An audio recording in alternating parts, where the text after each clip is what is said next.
Matthieu 7. En ce temps-là, Jésus disait à ses disciples : « Méfiez-vous des faux prophètes qui viennent à vous déguiser en brebis, alors qu'au-dedans ce sont des loups voraces. C'est à leurs fruits que vous les reconnaîtrez. Va-t-on cueillir du raisin sur des épines ou des figues sur des chardons ?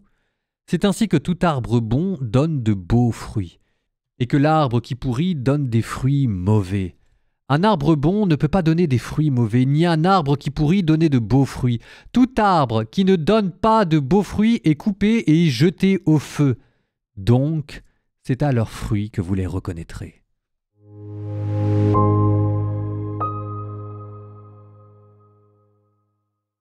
On appelle ça l'hypocrisie. Alors au sens rigoureux du terme.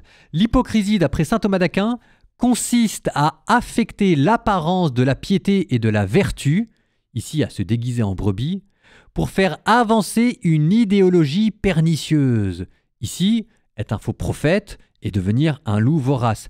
Typiquement, c'est ceux qui n'arrêtent pas de vous parler de la tolérance, de la fraternité, du vivre ensemble et qui se présentent à vous comme étant des champions de la modernité et de la vertu et qui en fait en profitent pour vous vendre absolument n'importe quoi, que ce soit sur Internet ou ailleurs. Ça, c'est de l'hypocrisie religieuse. Il y en avait au temps de Jésus, il y en a de notre temps, il y en a toujours eu, il y en aura toujours. Mais pour Jésus, c'était le péché qui le mettait en rogne.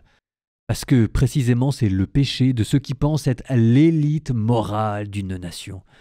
Donc les enfants, vous faites pas avoir.